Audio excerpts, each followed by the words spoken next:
ஓம் ஸ்ரீ குரு பிரம்மா குரு விஷ்ணு குருதேவோ மகேஸ்வரஹா குரு சாட்சாத் பரபிரம்மா தஸ்மை ஸ்ரீ குருவே நமகா. குருவே சர்வலோகானாம் விஷஜே பவரோகினாம் நிதையே சர்வ வித்யானாம் ஸ்ரீ தட்சிணாமூர்த்தயே நமோ நமகா. இன்று விஸ்வாவசு வருஷம் பூர்த்தியான கடைசி நாள் ஏகாதசியிலே தேய்பிரை ஏகாதசி மற்றும் திங்கட்கிழமை மிக மிக அற்புதமான நல்ல நாளிலே அவிட்டம் கூடிய இப்படி திதி வார யோக கரண நட்சத்திரம் அமிர்தாதி யோகங்கள் எல்லாம் இன்று முழுமையாக நமக்கு கிடைத்திருப்பது நமது குருவருளும் அவரவர்களுடைய குருவருளுமாக இருக்கும் என்பதில் எந்த விதமான சந்தேகமும் கிடையாது. நாளை தமிழ் புத்தாண்டு விஷு வருஷம் பிறப்பை முன்னிட்டு உங்களுக்கெல்லாம் தெரியும், விஷு தரிசனம் என்று ஒரு பெரிய பித்தளை தாம்பாளத்திலே தட்டிலே நிலை கண்ணாடி வைத்து அருகில் உங்களுடைய குலதெய்வம் படங்களை வைத்து இன்று இரவே அணையாத விளக்கை ஒரு கண்ணாடி கூண்டுக்குள்ளே இருக்குமாறு பார்த்து கொண்டு இன்று இரவு உறங்கும் முன் உங்களுடைய குலகுரு குலதெய்வம் மற்றும் உங்களுக்கு இஷ்ட தெய்வங்களை எல்லாம் வணங்கி, இறைவா, இந்த வருடம் உனது அருளாலே எங்களது குருவருளாலே நல்ல விதமாக கழிந்தது. எதிர்வருமான புது வருடமானது புத்தாண்டானது பராபவ வருஷமானது நன்மைகளை தர வேண்டும், தீமைகளை எல்லாம் களைய வேண்டும், எதிர்வினை சக்திகள் எதுவும் ஏற்படக்கூடாது. இந்த உலக நன்மைக்காக எல்லோரும் ஒத்துழைக்க வேண்டும். எல்லா இடங்களிலும் கூட்டு பிரார்த்தனை சத்தங்கமாக நல்ல காரியங்கள், தெய்வ காரியங்கள், பல ஆலயங்கள் நிர்மாணித்து சிதிலமான பழைய புராதனமான ஆலயங்கள் எல்லாம் அதை சீரமைத்து கும்பாபிஷேகம் நடக்க வேண்டும். ஒவ்வொரு இல்லத்திலும் மங்கள சக்திகள் பெருகி குழந்தைகள் நல்ல விதமாக படித்து நல்ல கல்வி அறிவு, நல்ல ஒழுக்கம், ஞானம், கல்வி கேள்விகளிலே சிறந்து விளங்க நீங்கள் வேண்டிக் கொண்டு, இந்த வருடம் அந்த காலத்திலே பெரியவர்கள் சொல்வார், இன்றைய பொழுது கடந்த ஈஸ்வரா, நாளைய பொழுது நடக்க வேண்டும் நாராயணா என்று சொல்வார்கள். இப்படி மூதாதையர்கள் சொல்லியதைத்தான் நாம் திரும்பி திரும்ப சொல்லுகிறோமே தவிர இதில் புதுவிதமாக எதையும் புகுத்தவும் முடியாது. காரணம், பல கோடி யுகமாக சொல்லி வைத்ததை நல்ல விதையாக இருந்தும் அது தரிசு வெறும் தரையில் போட்டால் முளைக்குமா? முளைக்காது. அப்படி போல் அதற்கான இடத்திலே பயிரிட வேண்டும். அப்பொழுதுதான் நல்ல விதையானது முளைக்கும். நல்ல இடத்திலே முளைக்காத விதைகளை முளைக்க வைக்க முடியுமா என்று பார்த்தால் அது உங்களுக்கு தெரிய முடியாது என்று. இப்படி எத்தனையோ பாகவ உத்தமர்கள் இறைவன் நாமாக்களை ஓதிக்கொண்டே இருக்கின்ற நாம பாராயணம், சீதா கல்யாணம், வள்ளி கல்யாணம், ராதா கல்யாணம் என்று திருக்கல்யாண உற்சவத்தை எல்லாம் நமக்கு இந்த உலக நன்மைக்காக நிகழ்த்தி கொண்டு இருக்கின்ற எத்தனையோ பாகவத உத்தமர்கள் அவருடைய திருப்பாதங்களை வணங்கி நாளை பிறக்க இருக்கின்றவரிடம் இப்படியே நல்ல விதமாக என்னதான் சோதனை வந்தாலும் இறைவா, அந்த சோதனை அதை தாங்குகின்ற சக்திகளும் மன உடல் உறுதியும் கொடுக்க வேண்டும். கலியுகத்திலே நடக்கின்ற யுக நியதிக்குப்படி நீ நடத்தி காட்டுகின்றாய். எங்களால் எதுவும் நடக்க இருப்பது கிடையாது. நீ முன்பாகவே ஏற்கனவே முடிவு செய்து விட்டாய் இப்படியெல்லாம் நடக்க வேண்டும் என்று. பாரத யுத்தத்திலே முடிவு செய்தது இன்றும் நடந்து கொண்டிருக்கின்றது என்று வேண்டிக் கொண்டு, நாளை ஒவ்வொருவரும் காலையில் எழுந்திருக்கும் போது இரு கரங்களையும் நன்றாக தேய்த்து கரதரிசன மந்திரத்தை சொல்லி உங்களுடைய குலதெய்வம், இஷ்ட தெய்வம், குலகுருவை பிரார்த்தனை செய்து அந்த புஷ்பங்கள், பழ வகைகள், இப்படி தாம்பூலங்கள், நல்ல சுப தரிசனங்கள், தாமரை மலர்கள் இவைகளெல்லாம் பார்த்து புத்தாண்டை ஆரம்பித்து காலையிலே பல்விளக்கி குளித்துவிட்டு நித்திய அனுஷ்டானம் என்கின்ற சந்தியாவந்தனம் அவரவர்கள் குல வழக்கப்படி சிவ பூஜை செய்துவிட்டு கண்டிப்பாக மாதப்பிறப்பு தர்ப்பணம், ஷண்ணாவதி தர்ப்பணத்திலே முதல் தர்ப்பணம் மாதப்பிறப்பு தர்ப்பணம், வருஷப்பிறப்பு தர்ப்பணம், மேஷ சூரிய சங்கிரமண புண்ணிய காலே என்று நீங்கள் தர்ப்பணம் செய்ய வேண்டும். முடிந்தால் சங்கல்பமானது அப்பொழுது கொடுக்கப்படும். பெரியவர்கள் எத்தனையோ பஞ்சாங்கத்தை பற்றி போட்டுக்கொண்டே வருகிறார்கள். அப்படி நமது வாத்தியார் சொல்லிக் கொடுத்தபடி பஞ்சாங்கத்தை எப்படியெல்லாம் படிக்க வேண்டும், அதாவது உதாரணமாக நாளைக்கு என்ன பராபவ வருஷ தேவதா போற்றி, உத்தராயண தேவதா போற்றி, எல்லாம் 3 முறை தர தேய்பிரை தேவதையை போற்றி, துவாதசி தேவதா போற்றி, இப்படி 15 தேவதைகளுக்கும் 28 நட்சத்திரங்களுக்கும் 7 வாரங்கள் ஞாயிறு முதல் சனி வரை 7 நாட்களுக்கும் இப்படி நேத்திரம், ஜீவன், யோகினி, வாரசூலை, வருஷபரணி, சாத்வீக, ராஜச, தாமச, திதி, லக்ன, நட்சத்திர, தியாஜ்ய தேவதைகள், மேல்நோக்கு நாள், சமநோக்கு நாள், கீழ்நோக்கு நாள், காலற்ற நாள், தலையற்ற நாள், உடலற்ற நட்சத்திர நாள், இப்படி ஒவ்வொரு நாளையும் கண்டிப்பாக பஞ்சாங்கத்தை ஒன்று விடாமல் நாளைக்கு ஒவ்வொருவரும், அதாவது ஒருவர் ஒரு பகுதியை வாசித்து விட்டு இன்னொருவருக்கு ஒதுக்கி கொடுங்கள். ஒருவரே மூச்சை தம் கட்டி படிக்க வேண்டாம்.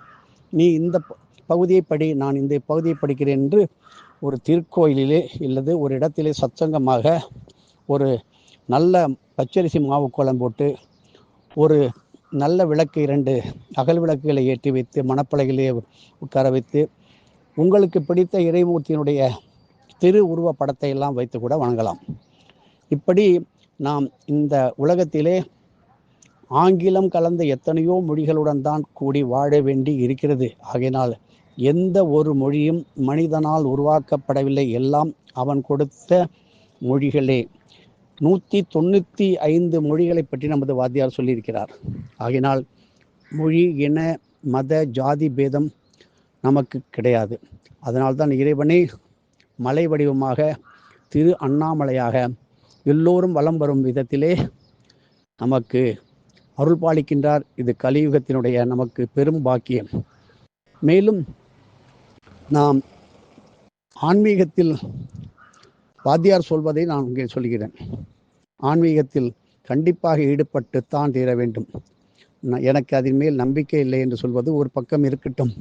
ஒரு பெரிய சோதனையும் வேதனையும் வயது தளரும் போது நமது கையில் லட்சுமி கடாட்சம் பணங்காசு இல்லாத பொழுது, யாருமே உதவிக்கு வராத போது, கடவுளே என்னை காவந்து பண்ணு, நீ இப்படி பாடாப்படுத்திய, உனக்கு கண்ணிலேயே என்று சொல்லுகின்ற இயங்குகின்றவர்களை பார்க்கின்றோம். இதுதான் நிதர்சனமான உண்மை. ஆகையினால் என்றைக்கும் அளந்து கொடுப்பவன், படி அளக்கின்றவன் நிறுத்தவே போவது இல்லை. அவன் நமக்கு படி அளப்பான். அதை விதமாக முறையாக வாங்கி கொள்பவர் யாரும் இல்லை. கொடுக்கின்றதற்கு இறைவன் காத்து கொண்டே இருக்கின்றான்.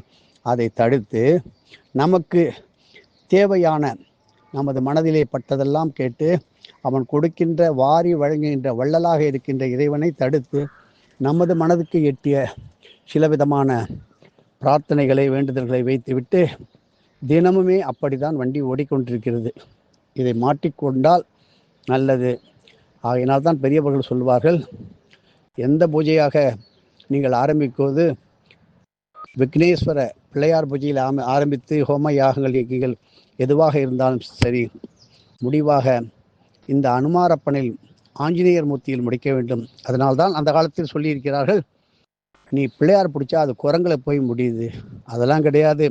பெரியவர்கள் அன்ற காலத்திலே விஸ்வக்ஷேன ஆராதனை, விநாயக பூஜை என்று ஆரம்பித்து கடைசியிலே ஆஞ்சநேயருடைய திருப்பாதத்திலே எல்லாத்தையும் விடுவதுதான் வழக்கம். இப்படி பிள்ளையாரப்பனில் ஆரம்பித்து அனுமாரப்பனில் முடிப்பதுதான் நமது ஆரம்பிக்கும் விதமும் முடிக்கும் விதமும்.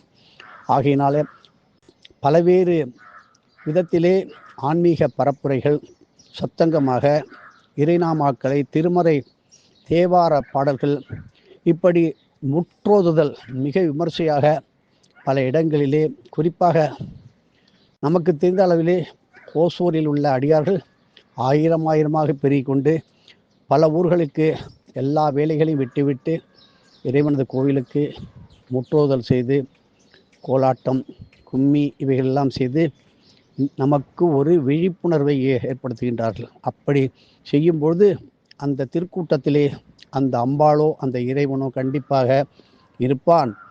அந்த நம்பிக்கை நமக்கு வேண்டும். நமது உள்ளில் போடுகின்ற இந்த பிராணனானவன் எப்படி இருக்கின்றான், எந்த அளவு, எந்த உருவம், எந்த எடை என்று சொல்ல முடியாது. இது போன பிறகு நமக்கு கிடைக்கின்ற மரியாதை மிக மிக கேவலமாக இருக்கும். அது அரசனாக இருந்தாலும் சரி, ஆண்டியாக இருந்தாலும் சரி. ஆண்டிக்கு கூட ஐயோ பாவம் என்று சொல்வார்கள். நன்றாக வாழ்ந்து ஒருத்தன் இறந்து விட்டால், ஒழிஞ்சானா, எப்போ ஒழிஞ்சான், ஏன் இவ்வளவு நாள் இப்படி என்று அவதூறாக பேசுகின்ற உலகம் இப்பொழுது கிடையாது, கலியுகத்திலே ஆரம்பித்து விட்டது. இதுதான் இட்டார் பெரியோர் இடாதார் இழிகுலத்தோர் பட்டாங்கில் உள்ளபடி. ஆகினால் ஒருவருக்கு எந்த விதமான பொருள்களையும் தெரிந்தவர்களுக்கு, சொந்த பந்தங்களுக்கு, உற்றார் உறவினர்களுக்கு கொடுத்து நாம் நல்ல பெயரை கடைசி வரை வாங்க முடியாது. போதவில்லை, பத்தவில்லை, இன்னும் கொடுக்க வேண்டும் என்று சொல்வார்கள். அதற்காக தான் முன்பின் தெரியாத முகமறியாதவர்களுக்கு தான தர்மத்தை ஒரு குரு மூலமாக செய்வதும், பட்சிகளுக்கு, பறவைகளுக்கு, எறும்புகள் முதல் பலவிதமான ஜீவராசிகளுக்கு, பலவித மரங்களுக்கு, ஆலய ஸ்தல விருட்சங்களுக்கு, நந்தவனங்களுக்கு உரமிடுதல், தண்ணீர் விடுதல்லாம் பெரும் பாக்கியம். அவைகளுக்கெல்லாம் இப்படி பலவிதமான எண்ணங்கள் கிடையாது. அதுபோல் நமக்கு பலவிதமான அலை பாய்கின்ற எண்ணங்கள் தான் ஓடிக்கொண்டிருக்கிறது. காரணம், அடுத்த வேலை என்ன, இன்னைக்கு என்ன சம்பளம் வரும், நமக்கு என்ன உத்தியோகத்திலே பதவி உயர்வு, என்ன ப்ரமோஷன், எவ்வளவு வரும். சண்டை சச்சரவு இல்லாத வீடே இல்லை என்று சொல்லலாம். அது இன்னார் இனியார் என்று சொல்ல முடியாது. அப்படி காரணம், பலவித சிறு தவறுகளுக்கும் பெரும் சண்டையாக ஏற்படுகின்றது. ஆகையினால்தான் இதுவே மன வியாதியாகவும் உடல் வியாதியாகவும் வரும். வாத்தியார் சொல்லியிருக்கிறார், எதிர்காலத்திலே அந்த சொல்வார்களே, தொற்று நோய் HIV விட மிக மிக இப்பொழுது நடந்ததே கொரோனா, அதை விட பயங்கரமான தொற்று நோய்கள் வந்து தாக்கும். காரணம், அந்த அளவுக்குத்தான் ஐயா உங்களுடைய பலன்கள், புண்ணிய பலன்கள் இருக்கின்றது. காலத்தின் கட்டாயம் எல்லாவற்றையும் எதிர்கொள்ள நாங்களெல்லாம் இருக்கின்றோம் என்றுதான் காஞ்சி மகாபெரியவாள் முதல் எத்தனையோ மகான்கள், சித்தர்கள் சொல்லியிருக்கின்றார்கள். இப்பொழுது அவையெல்லாம் பல இடங்களிலே வியாபார மையமாக மாறிவிட்டது. அதை இப்பொழுதாவது மாற்றிக்கொள்ள வேண்டும். இப்படி பஞ்சாங்க படனம் என்பது ஆண்கள், பெண்கள் மற்றும் பல ஆசிரியர்கள் கண்டிப்பாக சொல்லித்தான் தீர வேண்டும். ஏனென்றால் ஆசிரியர் என்பது உயர்ந்த பணி. பல எத்தனையோ கல்விகளை கற்றுக் கொடுத்து குழந்தைகளை, மாணவ செல்வங்களை இந்த உலகம் அறியும் அளவுக்கு கொண்டு வந்து கொண்டிருப்பவர்கள் பள்ளி, கல்லூரி மற்றும் பலவிதமான பாடங்களிலே, கலைகளிலே தேர்ச்சி பெற்ற ஆசிரியர்கள் என்பதில் மாற்று கருத்து கிடையாது. அதனால்தான் குரு இல்லாத வித்தை குரு இல்லை, குரு சொல்லாத பாடம் குரு ஏறாது, குரு இல்லாத வாழ்க்கை குருட்டு வாழ்க்கை என்று சொல்வார்கள். ஆகையினால் ஒவ்வொரு இல்லத்திலும் நாளைக்கு அருகில் உள்ள ஆலயங்களுக்கு சென்று உங்களால் முடிந்த இந்த வெயில் காலத்துக்கு ஏற்ற நல்ல நல்ல சுவையான நீர்மோறு, பானகம் இவையெல்லாம் கொடுப்பதும், கரும்புச்சாறு கொடுப்பதும், தாகத்திற்கு உதவுவதும், மாடியிலே, மொட்டை மாடியிலே, உங்களுடைய தோட்டத்திலே பறவைகள் அருந்தும் அளவுக்கு அங்கங்கே சட்டிகளே, உதாரணமாக திருவான்மியூர், சென்னையிலே பல இடங்களிலே பார்த்தீங்களால் பறவைகள், புறாக்கள், காகைகள் எல்லாம் தண்ணீர் குடிப்பதற்கு சிறிய சிறிய பாத்திரத்திலே தண்ணீர் விட்டு கொண்டே வருவார்கள். அதுபோல் உங்களுடைய இல்லத்தில் செய்யுங்கள்.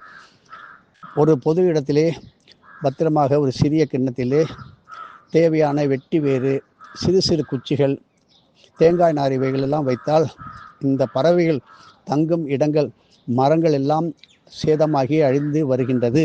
இது பெரும் கொடுமையான ஒரு செயல். அவைகளுடைய வீட்டை கெடுத்து அவைகள் தங்குவதற்கு இடமில்லாமல் அவைகள் பல மைல்கள் சென்று தங்குவதற்கு, கூடு கட்டுவதற்காவது நாம் உதவி செய்ய வேண்டும். இப்படி அதுகளுக்கும் சில வியாதிகள் வரலாம். அவைகளே பல மகான்களாக, சித்தர்களாக வரலாம். எத்தனையோ முடியாதவர்கள் எங்கேயோ ஒரு இடத்திலே மருந்து, மாத்திரை, டானிக் இல்லாமல் வாடிக்கொண்டிருப்பார்கள். அவர்களுக்கு இந்த பறவைகள் கண்டிப்பாக நீங்கள் வைக்கின்ற கெட்டு போகாத, எக்ஸ்பைரி ஆகாத மருந்து, மாத்திரை, டானிக்குகளை கிண்ணங்களிலே ஊட்டி அவ்வப்போது விட்டு வைத்தால் கண்டிப்பாக எடுத்து செல்லும். இதில் எந்த விதமான ஐயமும் கிடையாது. எக்ஸ்பைரி ஆன மாத்திரைகளை வைக்காதீர்கள். அதை பாதுகாப்பாக தீயில் வைத்து பஸ்பம் செய்ய வேண்டும் என்றுதான் பல குருமார்கள், குறிப்பாக நமது வாத்தியார் சொல்லி இருக்கிறார். ஆகையினால் நல்லதையே செய்வோம். பலவிதமான தானங்கள், ஆடை, புது ஆடை, புது கொடை, புது செருப்பு, இப்படி வெயிலுக்கு ஏற்ற விதமான, குளிருக்கு மழைக்கு ஏற்ற, அந்தந்த ஊர்களுக்கு அந்த தேச நலனுக்கு ஏற்றவாறு தான தர்மங்களை செய்து வாழ்வதுதான் உன்னதமான ஒன்றாகும். சோதனை வந்துவிட்டால் உன்னால் தான், அவனால் தான், அதனால்தான், இதனால்தான், யாரும் இந்த காலத்தில் பிரபலாரிஷ்ட யோகம் பார்ப்பதே இல்லை. இப்பொழுது ஓரளவுக்கு பிரபலாரிஷ்ட யோகம் கூடாத நாளை பார்க்கிறார்கள். ஏதோ கடமே என்று ராவுகாலம் யமகண்டத்தை மட்டும் பார்த்து கொள்கிறார்கள். கூடாத நாள், திதி சூன்யம், லக்ன தியாஜியம், வார சூலை என்பதையெல்லாம் கண்டிப்பாக பார்த்து பிரயாணங்கள் மேற்கொள்ள வேண்டும். விபத்து என்பது மிக சர்வசாதாரணமாக ஆகிவிட்டது. அதற்கு காரணம் அவரவர்களே என்று தான் சொல்ல வேண்டும். பெரியவர்களுடைய வாக்கை தட்டியதால் வந்த வினை. தீதும் நன்றும் பிறர் தர வாராது. நடந்ததெல்லாம் நடக்கட்டும், இனிமேல் நடக்கதெல்லாம் நல்லவே நடக்கட்டும். அருகில் உள்ள உங்களுடைய எத்தனையோ அம்மன் சன்னதி, மாரியம்மன், காமாட்சி மாரியம்மன், முத்து மாரியம்மன், பெரியபாளையத்தம்மன் அம்மன் சன்னதிகள் மற்றும் நாளைக்கு உத்தராயண புண்ணிய காலத்திலே முக்கியமாக கங்கை நதியிலே ஸ்நானம் செய்து அர்க்கியம் விடுதால் வாத்தியா சொல்லி அளவற்ற பலன்கள் கிடைக்கும். கெங்கே செய யமுனே செய்வ கோதாவரி சரஸ்வதி நர்மதே சிந்து காவேரி ஜலேஸ்மின் சந்நிதியும் கூறு என்று தினமுமே அப்படித்தான் சொல்லி நாம் ஸ்நானம் நீராட வேண்டும்.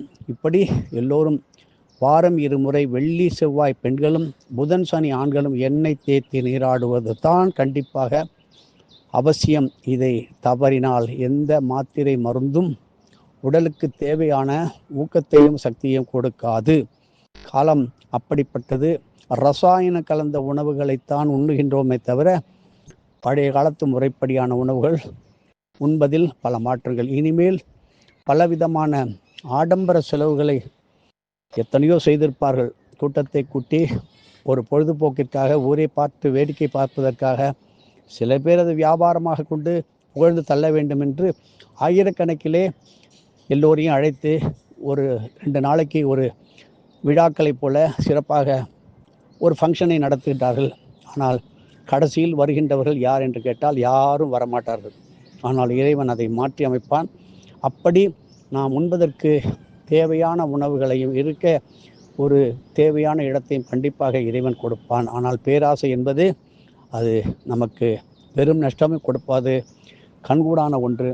நாம் தேவையற்ற, நமக்கு எந்த அளவுக்கு முடியுமோ அதை சுருக்கி கொண்டு எல்லாவற்றிலும் சிக்கனம் தேவை. தாராளம் என்பது வேறு, சிக்கனம் என்பது வேறு. இறைவனுக்கு பிறருக்கு தானம் செய்வதும் உதவியில் செய்வதும் தாராள மனம் வேண்டும். சொல்லுவாங்களே, அல்ப சகவாசம் பிராண சங்கடம். இப்படி நமது எண்ணங்கள், நமது செயல்கள் நமக்கு வந்து உதவி புரியும் ஆண்டாக நாளை அமைகின்றது. அதனால் நாம் செய்கின்ற நல்லதும் கெட்டதும் நமக்கு திரும்பி வந்து மழை போல் கொடுக்கும். எதுவும் என்னுடையதெல்லாம் அனைத்து உடைய அருளாளர் நாச்சலாம்.